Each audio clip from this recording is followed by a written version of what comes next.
శాసనసభలో ముఖ్యమంత్రి మాట్లాడుతున్నారు. ప్రత్యక్ష ప్రసారం ద్వారా చూద్దాం. అలాంటి ఆఫీసులపైన ఓసారి చిన్న చిన్న ఆఫీసులపైన కూడా దాడి చేయరు. ఎందుకంటే ఇది ఒక సెంటిమెంట్. ప్రజాస్వామ్యంలో పార్టీ ఆఫీసులన్నిటిపైన ఎప్పుడూ దాడి జరగలేదు, అలాంటి తిరిగే పరిస్థితి వచ్చింది. అదే మరి సరే, మనం మాట్లాడుకుంటూనే ఉన్నాం. మీరు బాధితులు, నేను బాధితుడినే, ఇక్కడ అందరూ బాధితులే, ఒకరిని కాదు.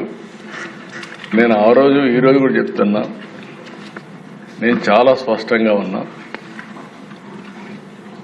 రాజకీయ కక్షలతో నా జీవితంలో ఎప్పుడు నేను రాజకీయం చేయలేదు, ఇప్పుడు కూడా నేను చేయను. అదే సమయంలో లా అండ్ ఆర్డర్ సమస్యలు క్రియేట్ చేసే వాళ్ళపైన మాత్రం ఈ ప్రభుత్వం సింహ స్వప్నంగా ఉంటుందని మరొకసారి హెచ్చరిస్తుంది. ఎవరైనా కావచ్చు. చరిత్ర ఒకసారి చూసుకుంటే దిశ, తెలుగుదేశం పార్టీ వచ్చిందంటే లా అండ్ ఆర్డర్ సెట్ కావాలి. ఈరోజు ఎన్డీఏ ప్రభుత్వం ఉన్నాం. ఎన్డీఏ ప్రభుత్వం కూడా చాలా స్పష్టంగా ఉంది. ఎట్టి పరిస్థితుల్లో లా అండ్ ఆర్డర్ ఉపేక్షించాం, ఎవ్వరు బ్రేక్ చేసినా. అందుకే ఈరోజు మీరు చూసినప్పుడు ప్రత్యేకంగా నేను ఎన్నికలప్పుడు కూడా చెప్పాను, నేను సమస్యల్ని జరిగే లా అండ్ ఆర్డర్ కంట్రోల్ చేయగలుగుతాను, కానీ కొంతమంది గంజాయికి అలవాటు పడి, డ్రగ్స్కి అలవాటు పడి అలాంటి వ్యక్తులు రాత్రి మారిపోతారంటే చాలా సమస్య ఉంటుంది, అడిక్షన్ అయిపోయి ఉంటారని చెప్పి చెప్పాను. అది ఇంకా కంటిన్యూ అయ్యే పరిస్థితి ఉంది. ఏదేమైనా దిశ, గంజాయి పైన, డ్రగ్స్ పైన ఉక్కు పాదం మోపాం. ఈగులనే ప్రత్యేక వ్యవస్థ తీసుకొచ్చాం. నేను ఈ రాష్ట్రంలో ఉండే ప్రజలందరికీ విజ్ఞప్తి చేస్తున్నా, మీ పిల్లల్ని, మీ కుటుంబ సభ్యుల్ని మీరు కూడా కంట్రోల్ చేయాల్సిన అవసరం ఉంది. ఎక్కడికక్కడ మెంటరింగ్ చేయాల్సిన అవసరం ఉంది. ఎక్కడ కూడా ప్రతి ఒక్కరికి విజ్ఞప్తి చేస్తున్నా, మన స్వార్థం కోసం మనం గంజాయి పండించి ప్రజల జీవితాలతో చెలగాడడం కరెక్ట్ కాదు. అందుకే లేటెస్ట్ టెక్నాలజీస్ అన్నీ ఉపయోగిస్తున్నాం. నేను కంట్రోల్ అయిందని కానీ మంత్రి గారు ఇప్పుడు కూడా చెప్పారు, మేము కంట్రోల్ చేశామని. ఇంకా పూర్తిగా కంట్రోల్ చేశామని చెప్పడం లేదు. ప్రజలు మెచ్చుకున్నప్పుడే మీరు కంట్రోల్ చేసినట్టు అవుతుంది, అంతవరకు మీ పని ఉంటుంది. ఎట్టి పరిస్థితుల్లో ఈ రాష్ట్రంలో ఒక్క ఎకరా కూడా గంజాయి పండించడానికి వీలు లేదు.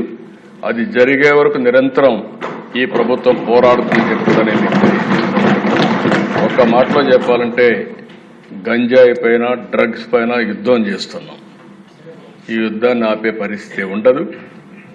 లేటెస్ట్ టెక్నాలజీస్ ఉపయోగిస్తాం, శాటిలైట్ ఉపయోగిస్తాం, డ్రోన్స్ ఉపయోగిస్తాం. ఇంకా ఎక్కడెక్కడ ఏజెన్సీస్ని పెట్టాలంటే అన్నీ కూడా పెడతాం. అవన్నీ పెట్టి పూర్తిగా బార్డర్లో కూడా మన రాష్ట్రానికి రాకుండా కూడా చెక్ చేసి యంత్రాంగాన్ని కూడా క్రియేట్ చేసుకుంటామని చెప్పి కూడా నేను మీకు తెలియజేస్తున్నా. ఎవరైతే గంజాయి పండించే అమాయకులు ఉన్నారో వారందరికీ ప్రత్యామ్నాయ ఉపాధి కల్పిస్తాం. వారిని కూడా రిక్వెస్ట్ చేస్తున్నాం, మీరు ఎక్కడ కూడా గంజాయి పండించద్దని కూడా వారందరికీ చెప్తున్నాను. రెండోది దిశ, ఈ విషయంలో నేను 5 సంవత్సరాలు గడిచిన ప్రభుత్వంలో చూశాను. ఒక్కసారి అసెంబ్లీలో చర్చించిన దాఖలాలు లేవు, ఒక్కసారి సమీక్ష చేసిన దాఖలాలు లేవు.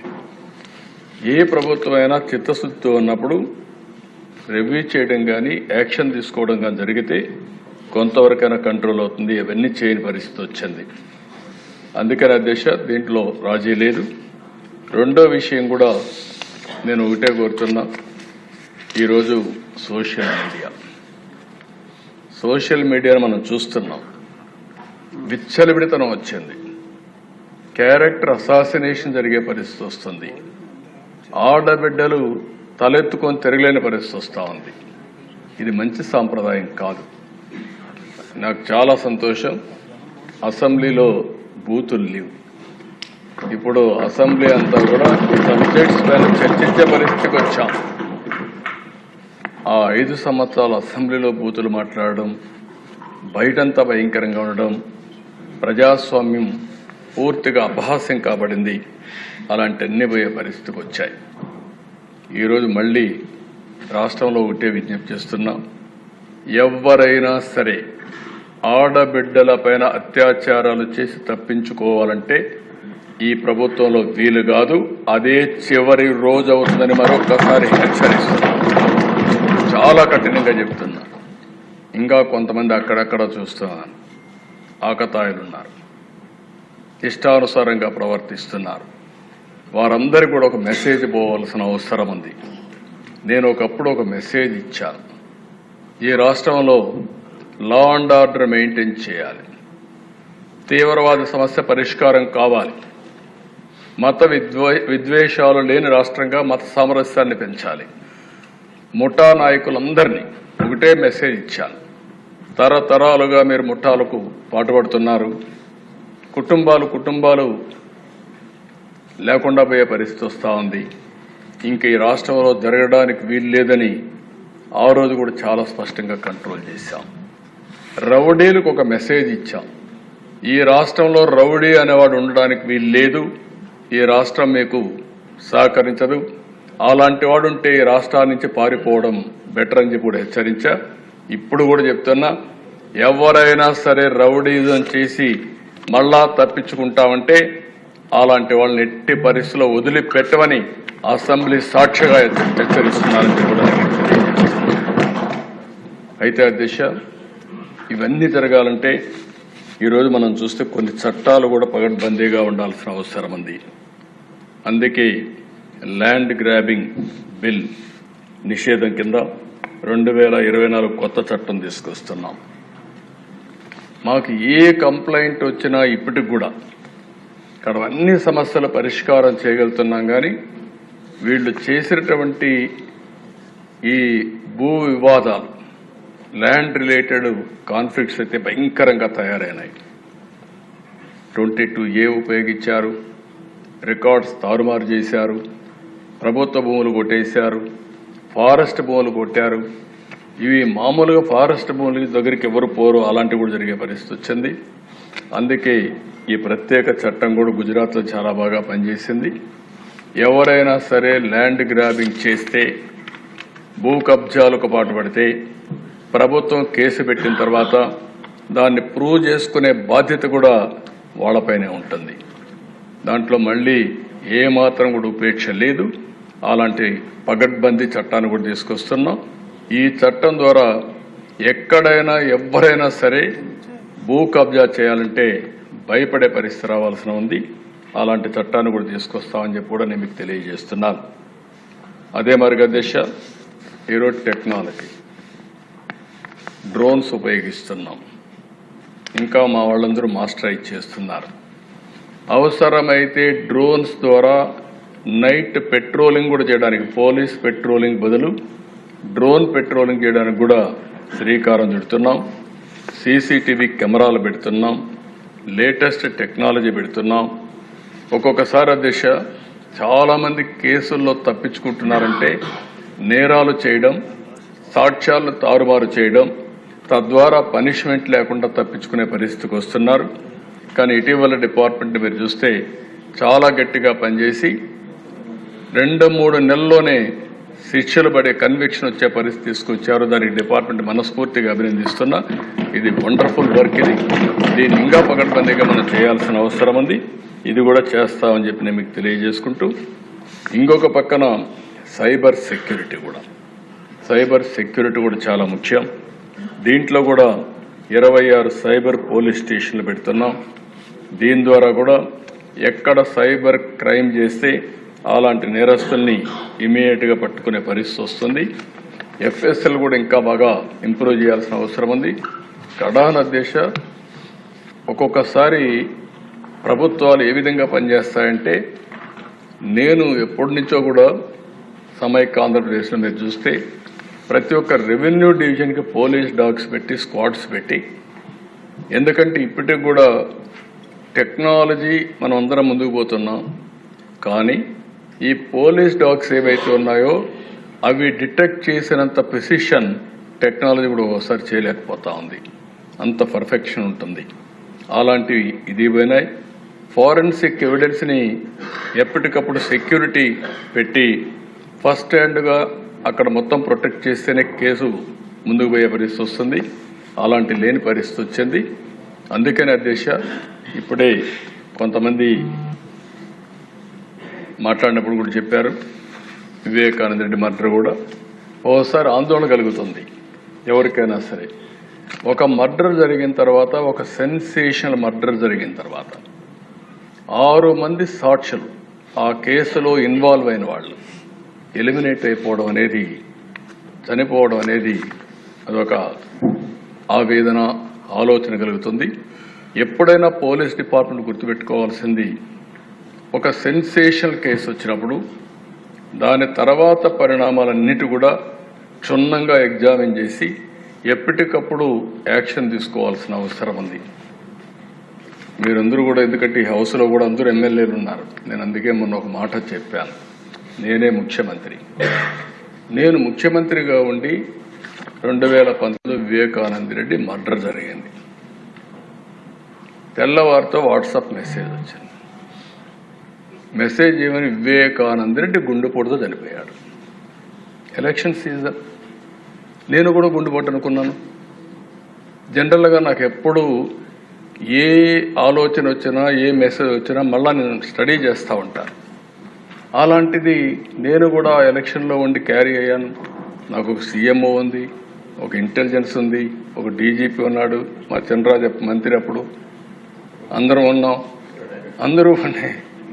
అందరం ఉండి అర్థం కాలేదు, నిజం అనుకున్నాం, నమ్మాం. అంటే నేరస్తులు ఏ విధంగా ట్రాప్లో పెడతారనేదానికి ఇది ఒక ఉదాహరణ అధ్యక్ష. అంతవరకే చెప్తున్నాను నేను ఈరోజు. అది అయిన తర్వాత మధ్యాహ్నాలకి బిల్డప్ అయింది. సునీత గారు అడిగారు దీన్ని పోస్ట్ మార్టం చేయాలని. సునీత గారు కానీ పోస్ట్ మార్టం అడగకుండా ఉండుంటే క్రిమేషన్ అయిపోయేది. అంటే నేను ఎందుకు ఇవన్నీ చెప్తున్నానంటే, నేరాలు ఘోరాలు చేసే వ్యక్తుల పట్ల ఏ స్థాయి అయిన వాళ్ళైనా సరే మనం అప్రమత్తంగా ఉండకపోతే మాత్రం మనం న్యాయం చేసినట్టు కాదు, మనం కూడా ఇబ్బందులు పడే పరిస్థితి వస్తుంది. ఆ తర్వాత సాయంత్రానికి అధ్యక్ష, ఎప్పుడైతే పోస్ట్ మార్టం చేశారో, ఏ టీవీలో అయితే గుండెపోటని చెప్పారో వాళ్లే సాయంత్రానికి మాట మార్చేసి, ఇంతవరకు మా తండ్రి చనిపోయాడు, ఇప్పుడు తండ్రి లేని బిడ్డే కాకుండా చిన్నాన్న ఉంటే ఆ పెద్ద దిక్కు కూడా లేకుండా పోయిందని చెప్తే ప్రజలు నమ్మించే పరిస్థితికి వచ్చారు. రెండో రోజు అధ్యక్ష, నా చేతిలో కత్తి పెట్టి నారాసుర రక్త చరిత్రను వేసే పరిస్థితికి వచ్చారు. బాధ కదా దేశ, ఆవేదన కలగదా? ఏంటి ఇలాంటి అరాచకాలు చేసి కూడా రాజకీయాలు చేయగలుగుతామనే ధీమా నా జీవితంలో ఒకటే చెప్తాను దశ, ఎప్పుడు హత్యా రాజకీయాలు మరక అంటకుండా 45 సంవత్సరాల రాజకీయాలు చేశాను. ఎవరైనా హత్యా రాజకీయాలు చేసిన ప్రజాక్షేత్రంలో పోరాడి అలాంటి వ్యక్తుల్ని శాశ్వతంగా రాజకీయాలు లేకుండా చేశాను తప్ప, శిక్షలు బయటకు చేశాను తప్ప, నేను ఎలాంటి పరిస్థితులు కూడా అలాంటి దీనికి దోహదం చేయలేదు. నేను ఎప్పుడూ చెప్పేవాడిని, ఒక హత్య చేయడం అనేది చాలా ప్రమాదం. పోస్ట్ మార్టానికి కారకులైన వ్యక్తులు మీకు కూడా పోస్ట్ మార్టం జరుగుతుంది, జాగ్రత్తగా ఉండమని హెచ్చరించాను. ఈరోజు ఈ హౌస్లో కూడా ఎమ్మెల్యేస్కి అందరికీ చెప్తున్నాను, మీ నియోజకవర్గాల్లో లా అండ్ ఆర్డర్ కంట్రోల్ చేయడం మీ బాధ్యత. లా అండ్ ఆర్డర్ని మనం కానీ విస్మరిస్తే, ప్రజల్లో అశాంతి వస్తే కరెక్ట్ కాదు. ఇంకొక విషయం కూడా చెప్తున్నాను, రాజకీయ ముసుగులో నేరాలు ఘోరాలు చేసి ఎదురుదాడి చేసి తప్పించుకుంటా ఉంటే ఈ ప్రభుత్వంలో సాగనివ్వనని మరొక్కసారి చాలా స్పష్టంగా విజ్ఞప్తి చేస్తాను. ప్రజలకు మనం లా అండ్ ఆర్డర్ క్రియేట్ చేయాల్సిన, సమస్యలు లేకుండా చేయాల్సిన అవసరం ఉంది. టెక్నాలజీ వచ్చింది, టెక్నాలజీ ఉపయోగించుకుంటాం. కడాన పోలీసులు చూస్తే వాహనాలు కూడా లేని పరిస్థితి, పెట్రోల్ కూడా ఇవ్వలేని పరిస్థితి, ఇలాంటి చాలా జరుగుతున్నాయి.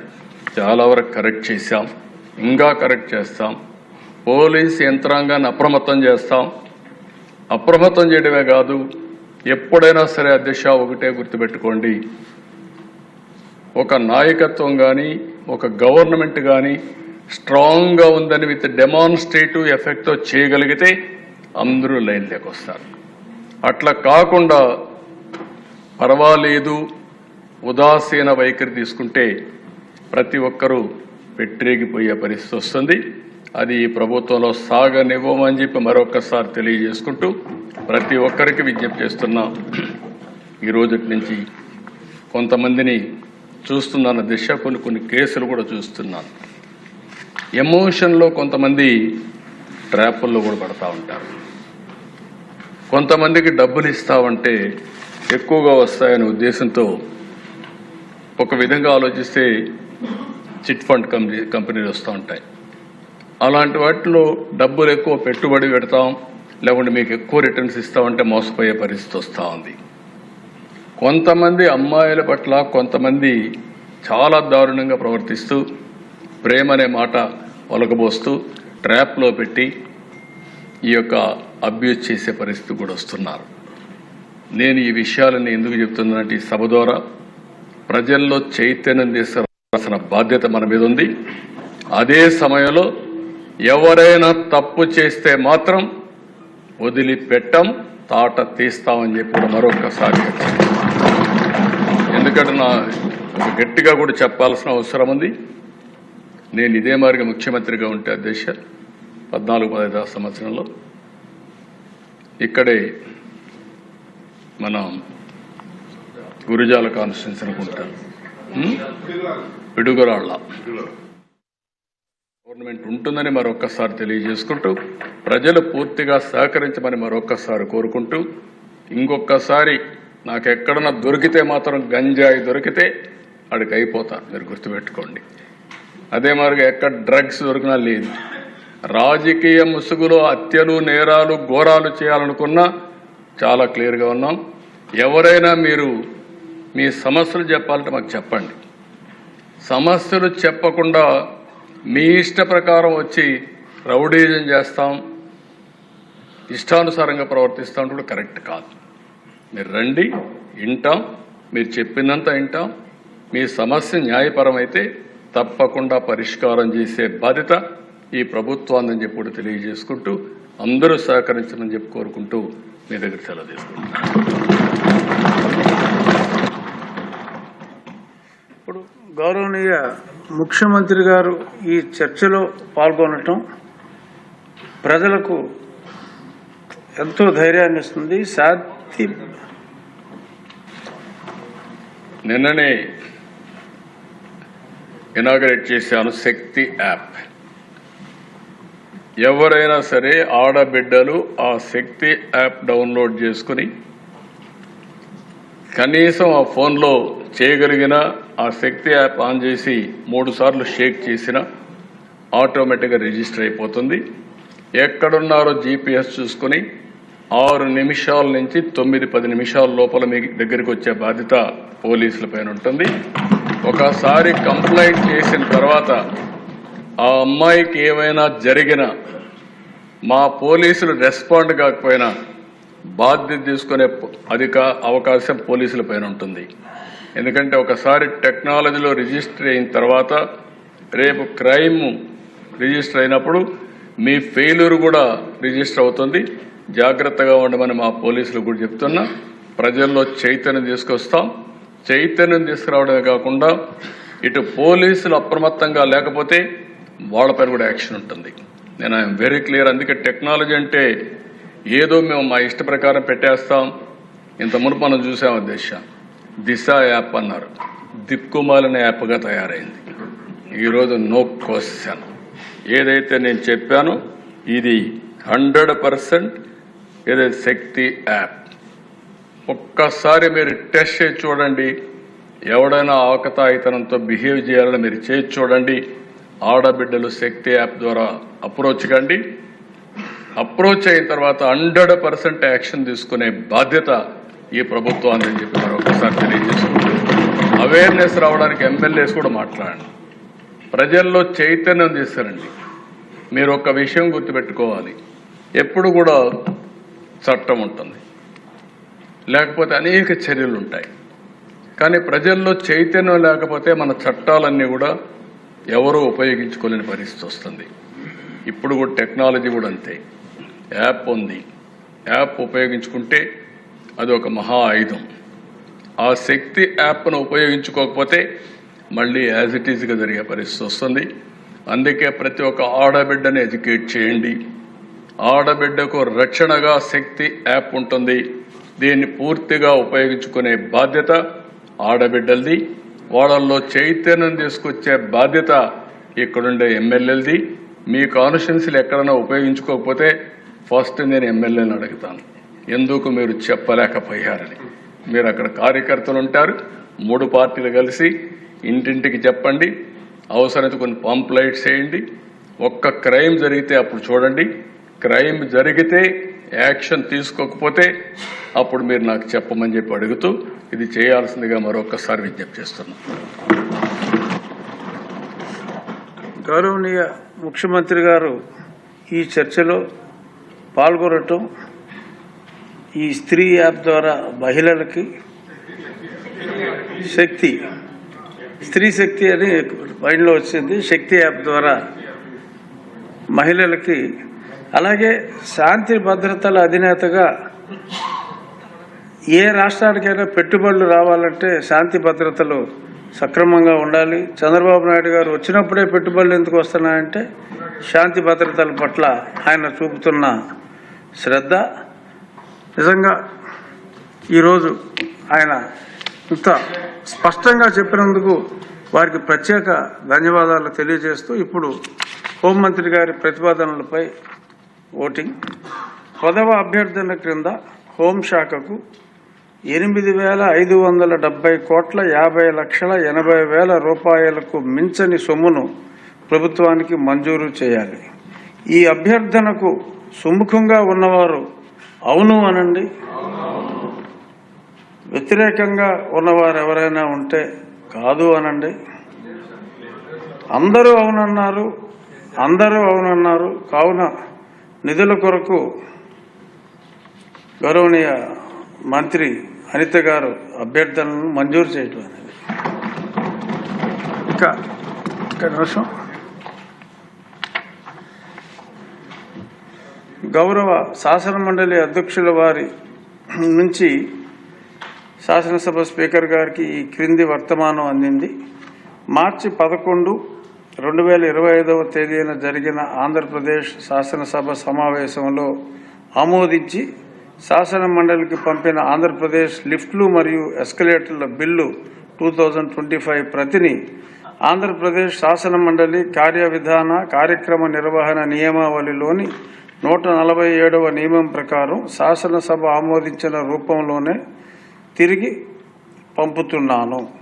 ఆంధ్రప్రదేశ్ శాసన మండలి ఆంధ్రప్రదేశ్ లిఫ్ట్లు మరియు ఎస్కలేటర్ల బిల్లు 2025ను 11/3/2025వ తేదీన ఎలాంటి సవరణలు లేకుండా కౌన్సిల్ ఆమోదించిందని కూడా తెలియజేస్తున్నాను.